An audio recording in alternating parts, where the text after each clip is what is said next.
The Hushman on the mix.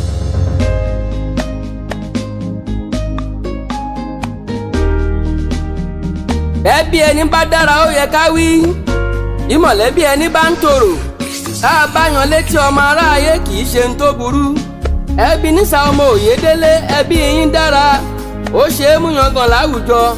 Ẹbí aláyọ̀ òun lẹbí tí mò ń wí, lágbára Olúwa wọn ò ní fi yín ṣàwátì. Ebenezer ọmọ Oyèdélé mo kí ọ gidigidi, ìwọ láròjinlẹ̀ ló ṣe ní kí n bá ọ dúpẹ́ lọ́wọ́ ìyá àti bàbá àtàwọn ẹ̀gbọ́n tí wọ́n já síwájú rere tí ò fọ̀rọ̀ òbí ṣeré. Gbogbo yín pátá ni mo kí, aburú òní kẹ́ni kọ̀ọ̀kan. Madam Abigail Oyèdélé aya Mr. Ojo, ẹ kú ìtọ́jú òbí, ẹ kú ìtọ́jú Ebenezer. Ènìyàn tó bá náwó fẹ́ bí irú wọn kì í ṣàpà ká fọwọ́ wẹwọ́, òun lọ́wọ́ fi í mọ́. Àìjùmọ̀rìn níjọ méjò níyà, ọ̀ká bá ṣíwájú tí gbaramọ́lẹ̀ tẹ̀lé, tójò là bá ń wọ́ òru tọ̀ wọ́n lẹ́yìn, ìyà ò ní jọ méjò kọ̀ọ̀kan. Ẹnjìnà Òjó ọkọ Abigail, ṣebí wọ́n ní bílé bá sọ ni bí ò sọ ni, àwọ̀là á wò. Bí ẹ ti ń tọ́jú ìyàwó lẹ ti ń tọ́jú ẹbí aya, ibi tí ẹ ti ń mú owó kò ní tán, àbùdí ni tómi òkun, àbùdí ni tómi ọ̀sà. Madam Gloria Oyèdélé, bọ́ọ̀mọ ẹni bá dára ká sọ, àwa ò ní ṣaláìwí. Àtòrè àtìkà ó dá mi lójú, ìkan kì í gbé. Ènìyàn tó bá wá náwó fún ni ó di dandan káfílù kì í. Gloria, iwájú iwájú òun lọ̀pá ìbìtì ń ré sí, lágbára Olúwa ìwọ ò ní fa ìsàn lùgbà. Ènìyàn tó bá wá ń ṣe rere kó má ṣe dáwọ́ oore dúró. Gbogbo ohun tí a bá fò ní ṣe, ìtàn ni yóò dà bó pẹ́ bóyá. Ẹ̀dá ò sì lè dúpẹ́ oore tán, torí Olúwa ọba ní sanjọ́ oore. Gbogbo ẹbí Oyèdélé, gbogbo yín pátápátá ni mo kí, ẹ kú ìfọmọnìyàn ṣe. Ẹbí yín sunwọ̀n ní tòótọ́, ẹbí tó ṣera wọn lóṣùṣù ọwọ̀, ẹbí tí wọ́n fi ń ṣàdúrà fẹ́ bí, ẹbí tó ṣe é tọ́ka sí, ẹbí aláyọ̀, ẹbí rere ni. Èmi ò wá ní ṣaláìkí Bẹ́kì, ọ̀kan lára wọn ni ẹni tó níwà tútù bí àdàbà, ẹni ọkùnrin bá lódò tí gbogbo wọn yọwọ́ ọṣẹ. Wọ́n ní tèmi ni o gbà, tèmi ni o mú.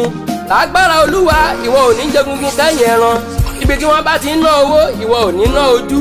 Ẹ bá mi ṣàmì kẹ́ ẹ sì tún gbé tọ́ ẹ̀mí. Gbogbo ohun tí mo ti ń wí nítorí pé ẹbí yín dára ni.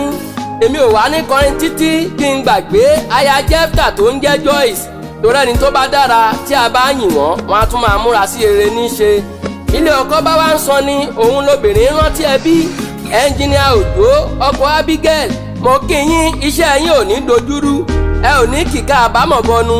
Mo tún wá ń kí Jefta ọkọ Joyce, Senior Advocate of Nigeria, ọmọ aráyé ò ní gba fújà lọ́wọ́ ẹ̀yin. Madam Gloria àti Becky, gbogbo ohun tí ẹ bá ń fẹ́ òun ni k'Ẹlẹ́dùmarè ó ṣe. Ọkọ tí ó dàbí bàbá, ọkọ tó lè bá ní kalẹ̀, olùbádámọ̀ràn ẹni bí ọkàn ẹni. Ebenezer, èmi wá ń kí ọ o, ọ̀rẹ́ mi pàtàkì. Ọmọ ìré alálùbọ́sà, ìré olókè méje ìtàkì ọlà. Níjọ́ tẹ́bi bá ń palẹ̀ ìwọ ò ní sí nlé, níjọ́ tẹ́bi bá ń pànà ìwọ ò ní rìnà. Gbogbo ọmọ tí ẹ bí wọn ò ní ṣánkú, ọmọ ẹ̀gbọ́n ọmọ àbúrò, àìsàn ò ní gbé wọn dè. Àwọn tí ò tí ì bí wọn á tọwọ́ àlàbòsùn. Gbogbo ẹbí lápapọ̀ Ebenezer ló ní kíyín, torí ẹni tá a bá ṣe lóore tí ò bá lè dúpẹ́ bí ọlọ́ṣà kóni lẹ́rù ni. Mo kí Abigail, mo kí Gloria, mo kí Becky, mo kí Joyce. Lágbára Olúwa wọn ò ní fi yín ṣàwátì. A kì í wá bá ní rìn ká má mọ́lé ẹni. Ẹ̀yin lọmọ ìré alálùbọ́sà, ìré olókè méje ìtàkì ọlà. Ẹ̀yin lọmọ ìrèmọ̀gún ọmọ orí òrọ̀ta, ọ̀rọ̀ ìré kì í rìn eré ní sá. Ẹ̀yin lọmọ agbórí òrópètì ọ̀rọ̀, ẹ̀yin lọmọ ará orí òkè. Ẹ̀yin lẹni ènìyàn ń pète pèrò pé kí wọ́n ń sọwọ́ rẹ̀ délẹ̀, tó jẹ́ pípele ló tún ń pele sí. Ọmọ aráyé ò ní pa yín lórí bí ẹyẹ gúnugún, wọn ò ní wé yín lókùn bí ọ̀gà. Ọmọ aráyé ò ní so yín mọ́lẹ̀ bí ọ̀bọ, ìgbà kò ní gbari owó ẹ̀yin dànù. Bí wọ́n bá wá ń bi yín léèrè wípé ta lẹni tó ń dá bí ẹdun tó tún wá ń rọ̀ bí òwe, ẹ sọ fún wọn wípé Délé ọmọ Bánkọ́lé ni. Èmi ń láre akéwì ilẹ̀ Ìgbẹ́sà gẹ́gẹ́ bí ọba bòmíì.